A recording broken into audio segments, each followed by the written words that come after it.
Hello, everybody. Welcome to another episode of Career Konnect by Biopatrika. Today, we have the opportunity of having Sayani Dar on our video. Sayani is currently working as a senior scientist at Merck. Shani has received doctoral and postdoctoral trainings from world renowned universities both in the US and back in India. Welcome to our video, Shayoni. We are very happy to have you here and learn more about your journey. Thank you. Thank you so much, Sreyashree, for having me at Biopatrika's Career Connect. I'm really excited to share my journey. Thanks a lot. Awesome. So I'm going to go ahead and jump right in. If you could please, in very short, tell us about your current position at your company and also where are you located currently?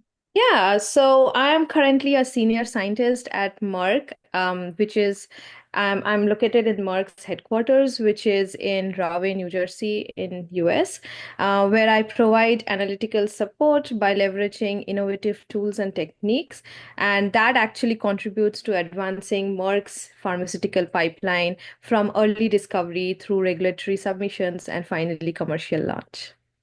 Amazing. So I read your profile and I did see that you did some training back in India and then you came to the US and currently at Merck. So we would love to know about your academic journey and how that led you to where you are currently.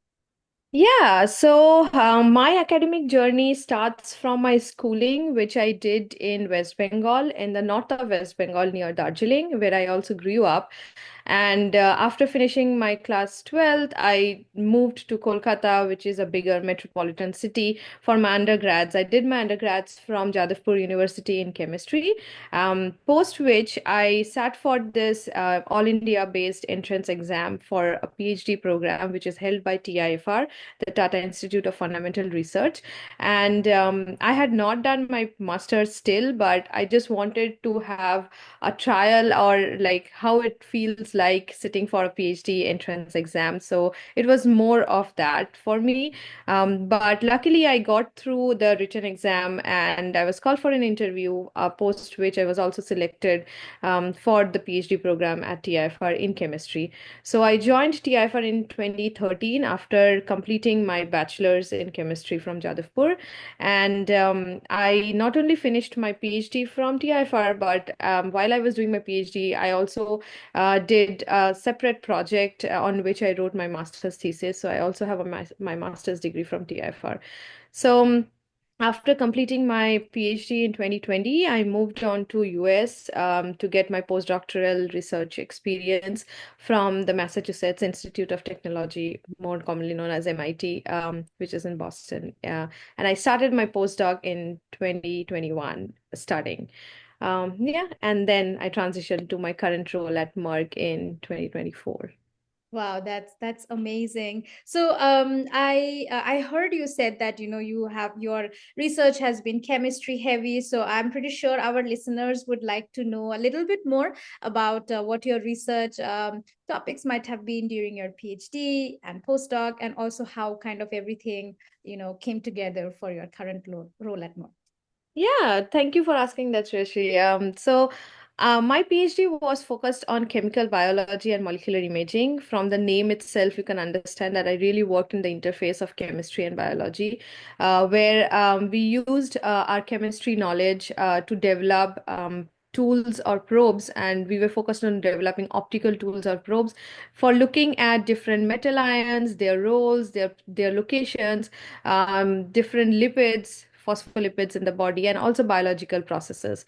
So my PhD was mostly focused on developing fluorescent tools for looking at manganese, a very essential nutrient and metal ion for our body. But if the concentration is not well regulated, it leads to disease conditions.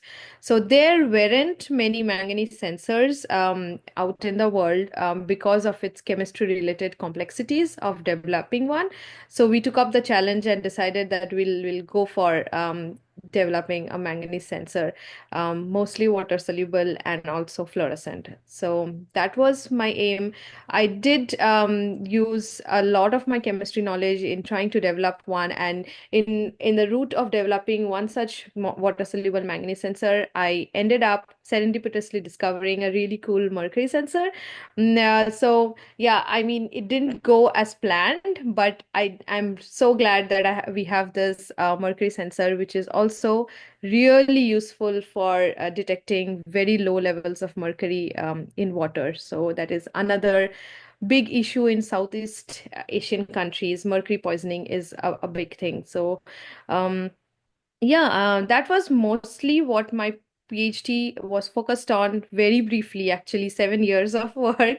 So I've just like said in less than a few minutes.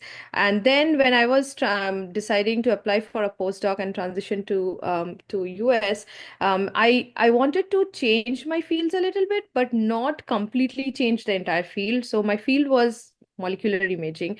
I still wanted to be in the imaging field, but wanted to learn some kind of imaging more clinically relevant and different, or which is complementary to fluorescence. So I had applied to this lab in MIT, Dr. Alan Jasanov's lab, who is a pioneer in MRI imaging of the brain. So yeah, I got through the position and I joined his lab, and his lab is, or if I may say, our lab back then was more neuroscience heavy, because we were interested in looking at, or my project was mostly interested in looking at the roles of different neurochemicals like dopamine, serotonin, and several others in brain functioning and brain activity. So we developed again tools, but this time MRI contrast agents as tools for studying the brain and looking at neurochemical activities. Awesome. And so from imaging, how has that, all come together in Merck, in the current role you are right now? Yeah, so I am currently in the Merck's analytical R&D sector.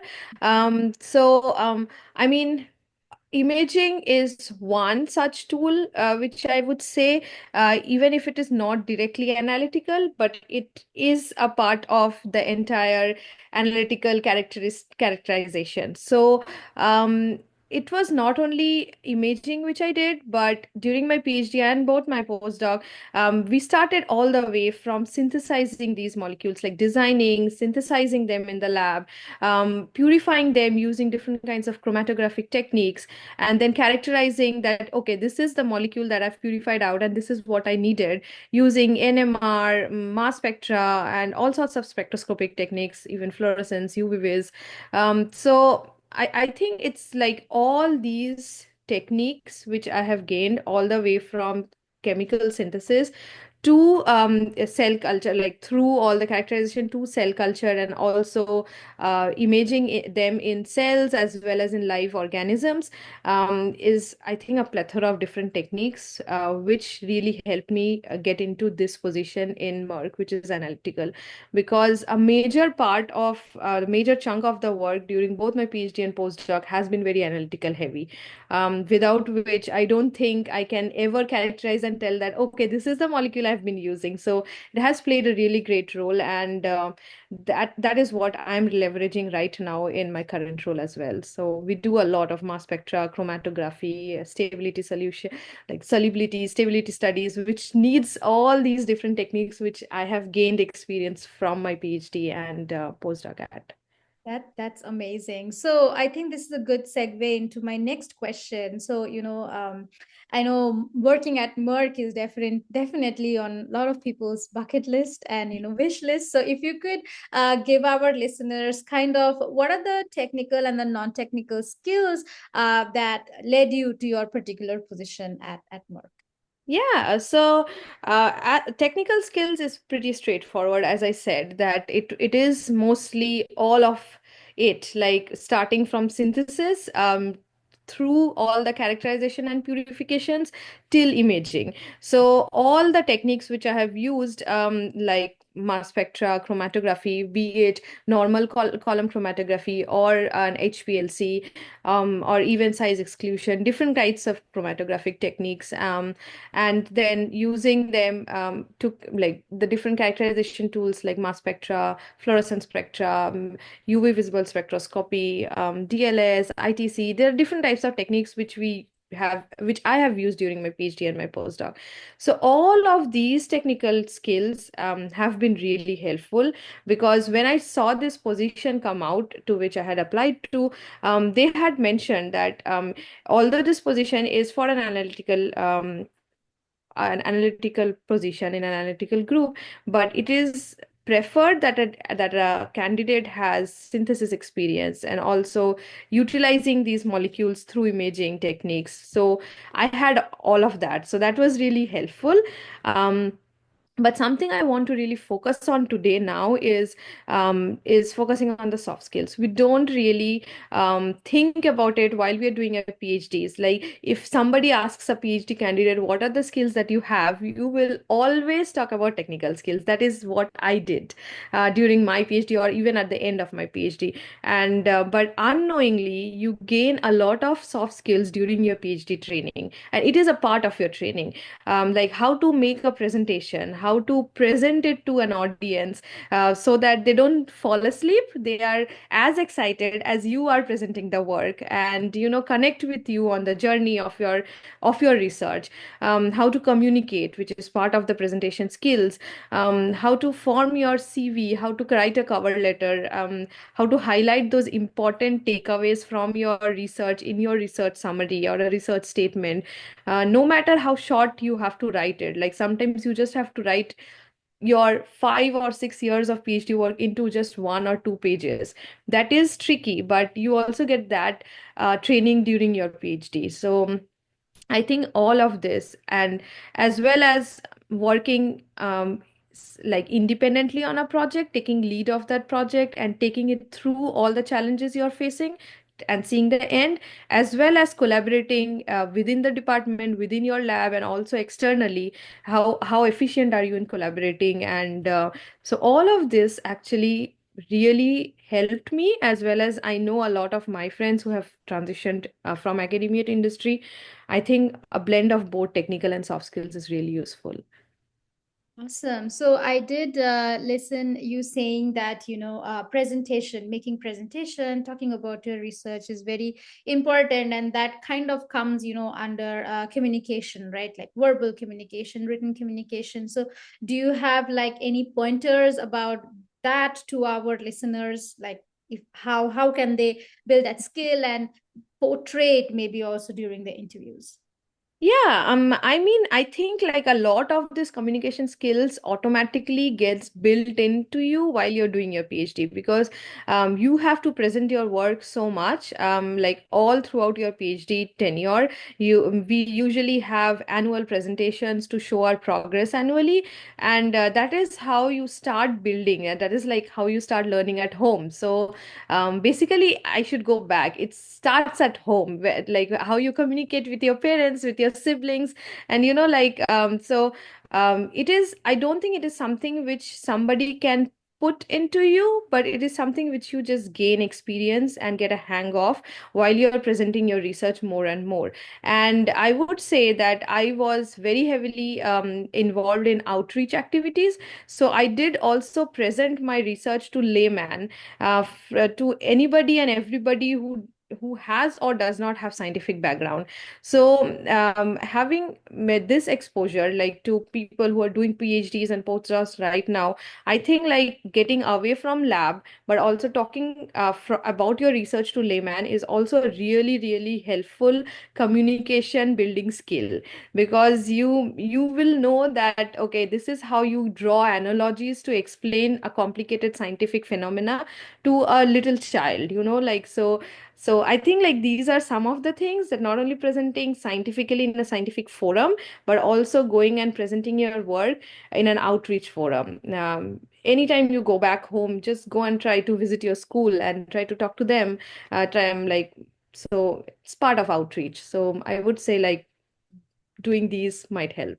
Yeah, that's amazing advice. So, Shani, right now we are in the age of LinkedIn. We are in the age of networking, reaching out to people. So, how has networking and also, if I may say, mentorship, helped you in your journey to more? Yeah, I mean, like, thank you for asking this, first of all, because I believe that mentorship and networking has been very, very useful and instrumental in my transition.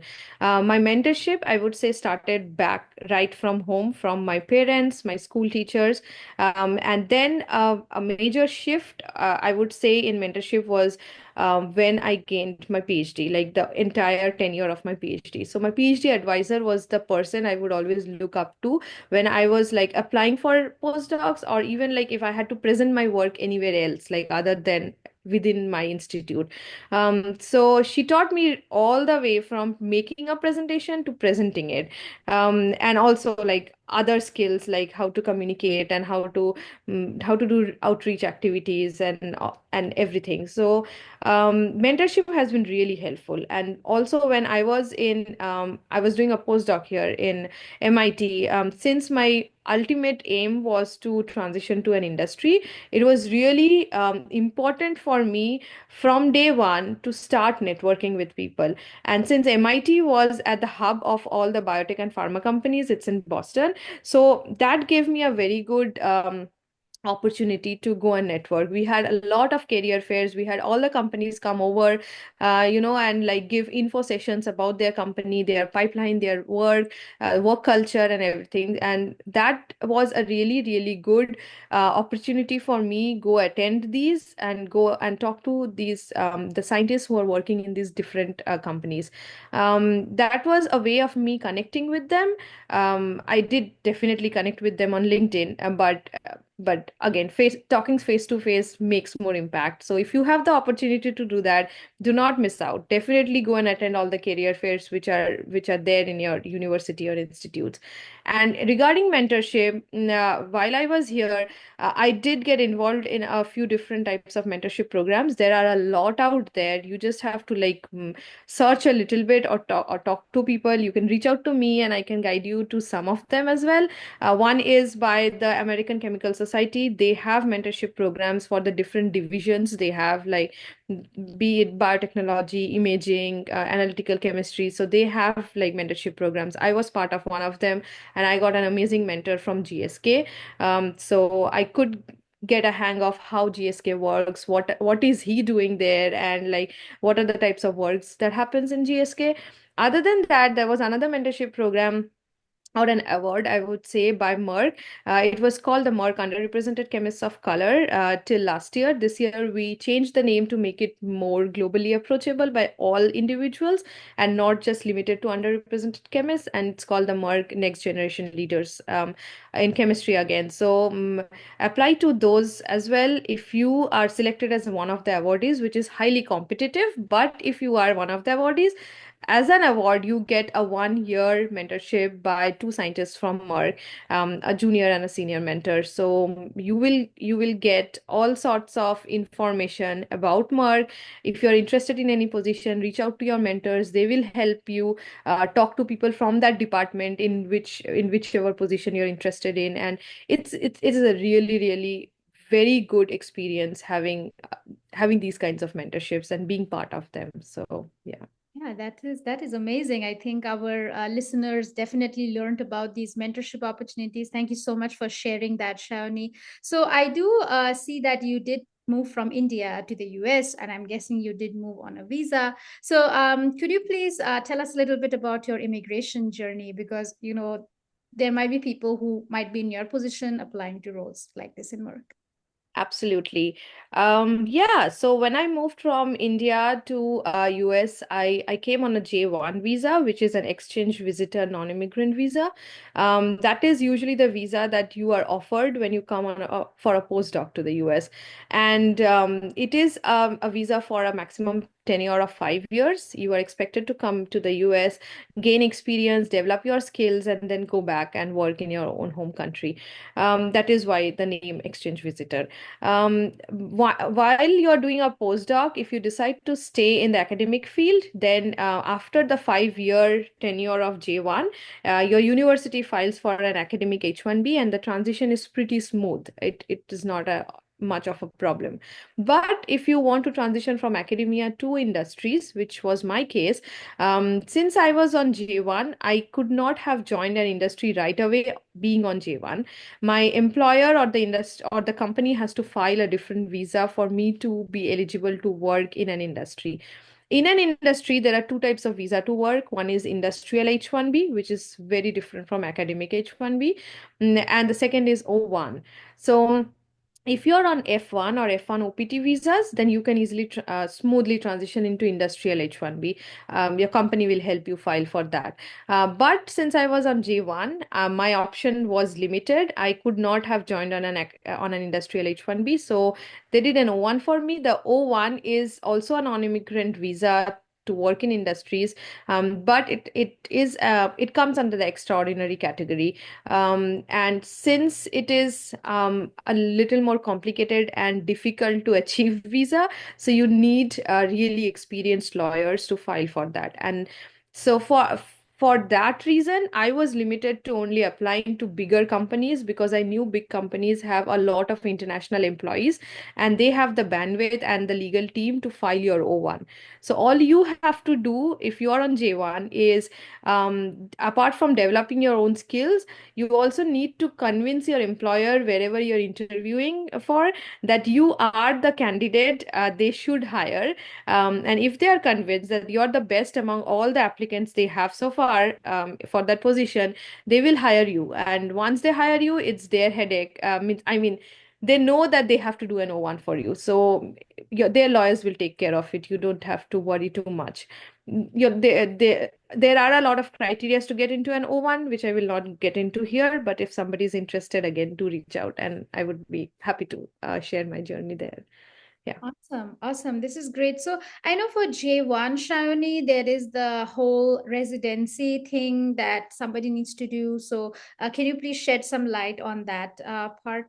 Yes, yes, absolutely. Glad you asked that also. So J1 used to come, so it still comes with a 2-year home residency requirement, which means that you come here, work here for 5 years, and then you go back to your home country and work there for at least 2 years before you can reapply for a different visa or even the same visa to come back to the US. I am glad and very, very happy to share that this rule has changed since December 2024, which is pretty recent, when the US Department of State has removed India from this list of countries who have to do this 2-year home residency requirement. So before this, we were part of this criteria, but we are no longer a part of the criteria. So people don't have to worry too much about having to go back to India right after 5 years of J1 and then wait for 2 years there. So you can right away transition. So yeah. That's great. Glad I asked this question. That's amazing. So, Shayoni, I would want to know a little bit more about, how does your day-to-day look like in work? Yeah, so my day-to-day life in Merck is a very good blend, I would say, of scientific experiments in the lab as well as attending meetings or presenting your data to align on priorities. So I am quite a planner. So that is another skill I have learned during my PhD, I think. So I prefer planning my day at the end of a particular day so that the next day I don't have to go and sit down and plan my experiments. The next day I'm just in full of energy, try to do all my experiments before the middle of the day, provided I don't have any other distractions in between during the morning hours. Sometimes we have certain other like trainings and like different meetings which I have to attend.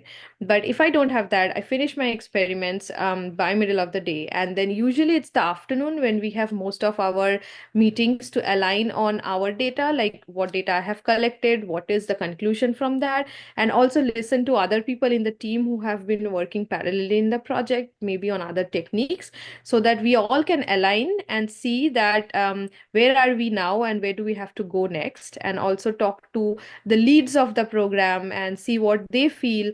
Sometimes there are changes in the timeline of the program. Sometimes it becomes more accelerated. Sometimes you have a little more time. So depending on all of these meetings, we design our next set of experiments, and then again the following day comes up.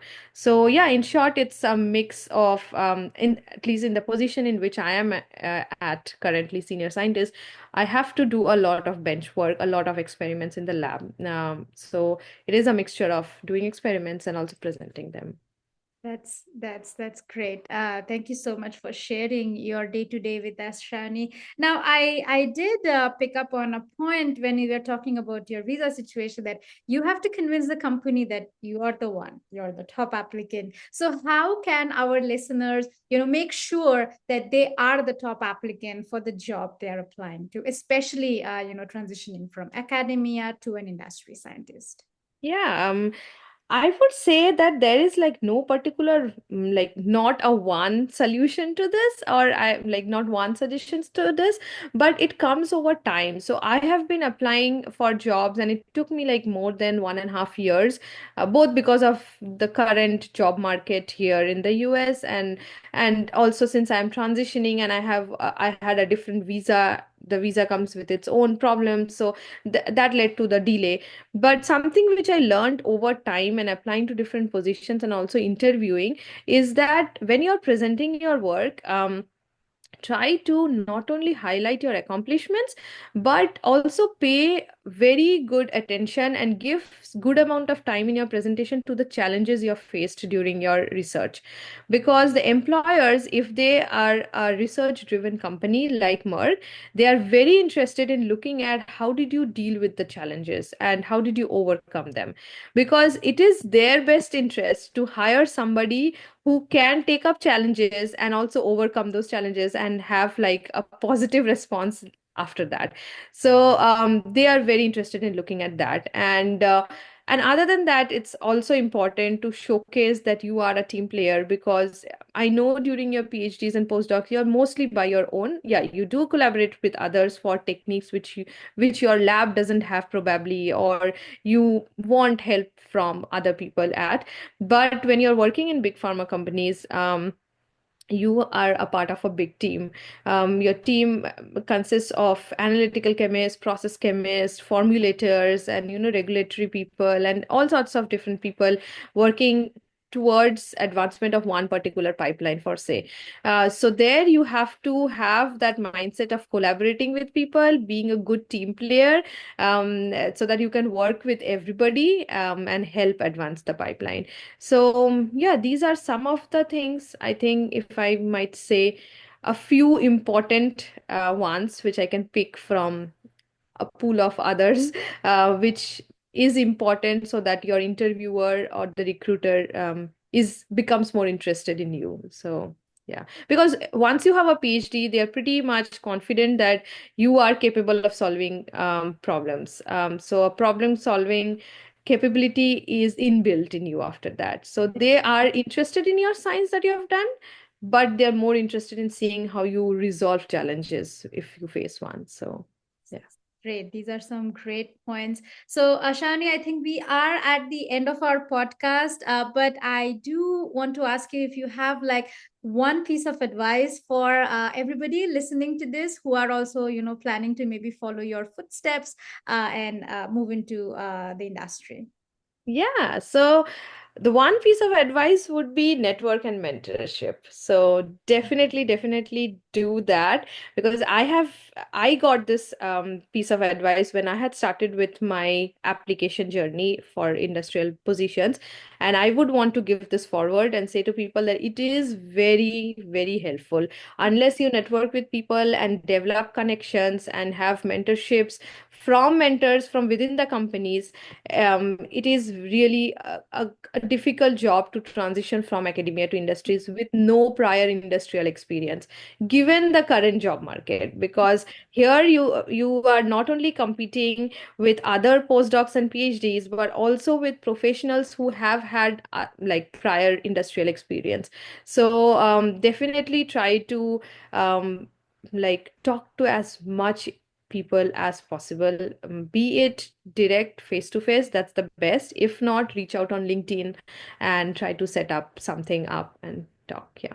Great. So I think because your last piece of advice was networking, and networking. So I would highly encourage all our listeners, if they want to network and get maybe mentorship from Sayani, to please find her on LinkedIn and connect with her. I think she has some great insight about everything to transition from academia to industry, especially being an immigrant. So thank you so much, Shawnee, for your time. You shared some wonderful tips and tricks to make those transition. And I think listening to you also gives a lot of inspiration and faith to all of us that, hey, if she can do it, maybe we can also do it. So thank you so much for that motivation.